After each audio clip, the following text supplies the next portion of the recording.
మొట్టమొదటిసారిగా ల్యాప్టాప్స్ని అందించడం అనేటువంటి ప్రక్రియ ఈ రాష్ట్ర ప్రభుత్వానికి విద్యార్థులు బాగా చదువుకోవాలని, ముఖ్యంగా ఆర్థికంగా సామాజికంగా వెనుకబడి ఉన్నటువంటి విద్యార్థులు బాగా ఎదగాలని ఉన్నటువంటి తపన దీని ద్వారా చాలా స్పష్టంగా కనిపిస్తూ ఉంది. అట్లాగే 10th క్లాస్లో టాపర్స్గా ఉన్నటువంటి వాళ్ళని కూడా పిలిచి ప్రోత్సహించి భవిష్యత్తులో ఇంకా బాగా చదువుకోవటానికి కావాల్సిన విధంగా వాళ్ళకు కూడా కొన్ని అవార్డ్స్ ఇచ్చి ప్రోత్సహించే విధానం ఈ గురుకుల పాఠశాలలో చదువుకున్నటువంటి విద్యార్థులంతా కూడా రేపొద్దున ఈ రాష్ట్రానికే కాదు దేశానికి ప్రపంచానికి కూడా మార్గదర్శకంగా ఎదగాలనే అంత బలమైన కోరిక ఈ రాష్ట్ర ప్రభుత్వానికి, ముఖ్యంగా రాష్ట్ర ముఖ్యమంత్రి రేవంత్ రెడ్డి గారికి, అట్లాగే మంత్రిమండలి సభ్యులందరికీ బలంగా ఉన్నది కాబట్టే ఇటువంటి కార్యక్రమాలు తీసుకొని ముందు పోతా ఉన్నాం. ఈ కార్యక్రమాన్ని ఏర్పాటు చేసేటప్పుడు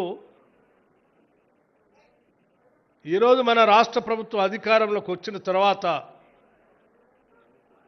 ఇందిరమ్మ ప్రభుత్వం, ప్రజా ప్రభుత్వం, పేదల ప్రభుత్వం, మనసున్న ప్రభుత్వం, ఈ ప్రభుత్వం అంతా ఆలోచన చేసి చేసిన పనులు ఒకసారి తప్పనిసరిగా మీ అందరితో కూడా పంచుకోవాలని అనుకుంటున్నాను.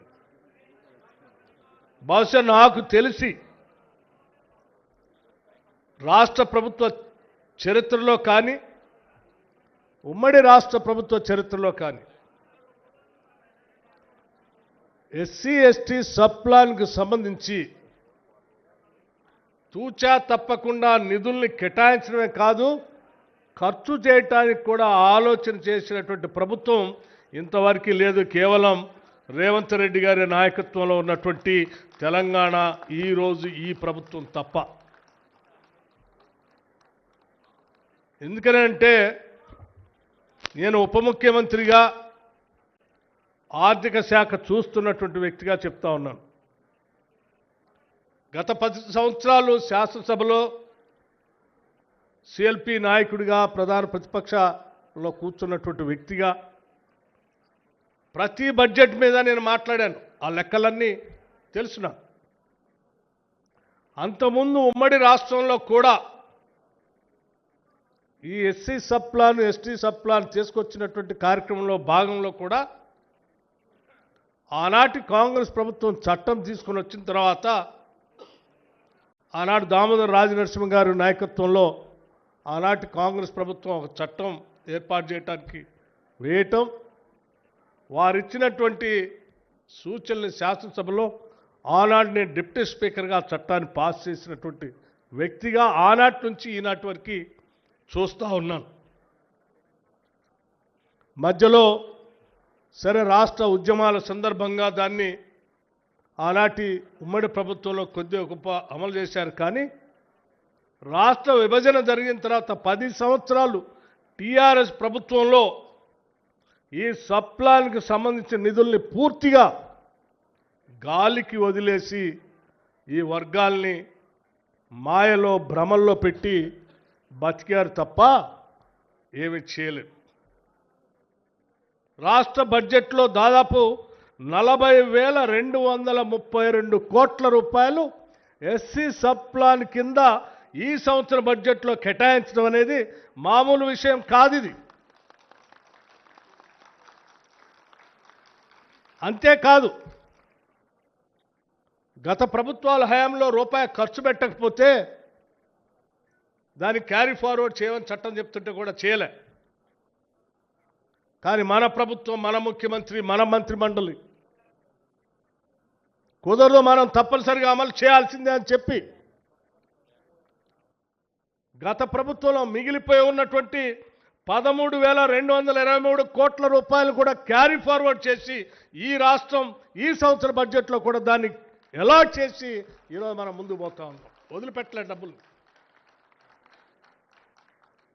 అట్లాగే ఎస్టీ శాఖకు సంబంధించి ట్రైబల్ సబ్ ప్లాన్కి సంబంధించి కూడా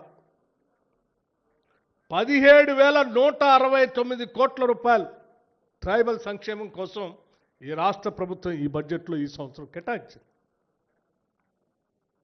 దాదాపు 1,296 కోట్ల రూపాయలు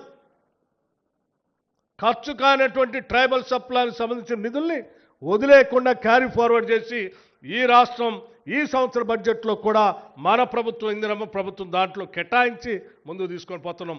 నిధులు దుర్వినియోగం కావటానికి వీల్లేదు, పక్క పోవటానికి వీల్లేదు. ఇది చేయటం అంటే ఆషామాషిగా జరిగే పని కాదు. దానికి పెద్ద మనసున్న ముఖ్యమంత్రి కావాలి. ఈ వర్గాలకి మేలు చేయాలి ఎట్టి పరిస్థితిలో అని కేబినెట్లో నిర్ణయం తీసుకున్నటువంటి కార్యక్రమాన్ని అమలు చేసేటువంటి వ్యవస్థ ఉండాలి. అది మరి ఇన్ని సంవత్సరాలు సాధ్యం కాలేదు. ఈ సంవత్సరం సాధ్యం అయింది అని అంటే అది కేవలం ఈరోజు రాష్ట్ర ముఖ్యమంత్రిగా రేవంత్ రెడ్డి గారు ఉండటం, ఉప ముఖ్యమంత్రిగా ఆర్థిక శాఖగా నేనుండటం, నాతో పాటు నా మంత్రివర్గ సహచరులు అందరూ పొన్నం ప్రభాకర్ గారి దగ్గర నుంచి మొదలుపెడితే ప్రతి మంత్రి కూడా ఈ కాంగ్రెస్ ప్రభుత్వంలో ఈ నిధులను ఖర్చు పెట్టాల్సిందే అని చెప్పి గట్టిగా వారు చెప్పబట్టే ఈరోజు మనం చేయగలుగుతున్నాం. కేవలం ఏదో మాటలు చెప్పి ఓట్లు పొంది అధికారంలోకి వచ్చి ఆ అధికారాన్ని హోదాగా అనుభవిస్తూ బతకాలనేటువంటి ఆలోచన ఈ రాష్ట్ర ప్రభుత్వానికి లేదు. అధికారం అనేది ఒక ప్రధాన ఉద్దేశం కోసం ఉండాలని, ఆ ఉద్దేశం ఈ సమాజంలో వెనుకబడి ఉన్నటువంటి అన్ని వర్గాల ప్రజానీకానికి రాష్ట్ర వనరుల నుంచి వస్తున్నటువంటి ఆదాయాన్ని దామాషా ప్రకారం ఖర్చు పెట్టి వాళ్ళందరి జీవితాల్లో వెలుగు నింపాలనే ఈ రాష్ట్ర ప్రభుత్వం యొక్క లక్ష్యంగా ముందు పెట్టుకొని ముందుకు పోతా ఉన్నాం తప్ప వేరే లక్ష్యం మాకు లేనే లేదు. ఇదే మా ముందున్నటువంటి లక్ష్యం. అందుకే ఇవాళ ఈ దేశంలో ఎవరు ఊహించలేనంత ఎత్తున ఒకటే సంవత్సరంలో దాదాపు 100 పైబడి యంగ్ ఇండియా ఇంటిగ్రేటెడ్ రెసిడెన్షియల్ స్కూల్స్ని ఒక్కొక్క స్కూలు 200 కోట్ల రూపాయలతో, not 1 crore, 2 crores, 3 crores or 20 crores, 200 crores 200 కోట్ల రూపాయలతో కనీసం 25 ఎకరాలకు తగ్గకుండా ప్రపంచంలో ఉన్నటువంటి ఏ ప్రైవేట్ స్కూల్ కూడా మనకంటే బాగుందని ఎవరు అనుకోవటానికి లేదు. వాటన్నిటికంటే కూడా ఇవి బాగుండాలని ప్రత్యేకంగా శ్రద్ధ తీసుకొని ఒక 100 స్కూల్స్ని ఈ సంవత్సరమే 104 స్కూల్స్ అనుకుంటా ఈ సంవత్సరమే శాంక్షన్ చేసి ఈ దేశ చరిత్రలో ఒక సువర్ణ అధ్యక్షాన్ని రాయగలిగామనంటే కేవలం ఆ తపన ఉంది కాబట్టి చేయగలుగుతున్నాం. ఎక్కడో ఊరు బయట విసిరేసినట్టు, లేకపోతే సమాజంలో కలవరేయకుండా ఎక్కడో ఉంచినట్టు, ఎక్కడో పక్కన ఒక స్కూల్ పెట్టినట్టు కాకుండా ఈ సమాజం ఒక ఉమ్మడి కుటుంబంలాగా ముందుకు పోవాలి. అందరూ అన్నదమ్ముల్లాగా కలిసిమెలిసి ముందుకు పోవాలి. తారతమ్యాలు లేని సమాజ నిర్మాణం జరగాలి అనే ఆలోచనతోనే ఈ రాష్ట్ర ప్రభుత్వం ముఖ్యమంత్రి రేవంత్ రెడ్డి గారి నాయకత్వంలో ఆలోచన చేసింది. కాబట్టే ఈ యంగ్ ఇండియా ఇంటిగ్రేటెడ్ రెసిడెన్షియల్ స్కూల్స్లో SC, ST, BC, minority, even OC students అందరినీ కలిపి ఒకటే ప్రాంగణంలో 2,600 మంది విద్యార్థులతో 25 ఎకరాల ప్రాంగణంలో ఇంటర్నేషనల్ స్టాండర్డ్స్తో ఇంగ్లీష్ మీడియంతో ఈరోజు 100 స్కూల్స్ని స్టార్ట్ చేసుకుంటున్నాం మనం. ఇది ఆషామాషి కార్యక్రమం కాదు. గతంలో స్కూల్ స్టార్ట్ చేస్తే బిల్డింగ్ ఉండదు.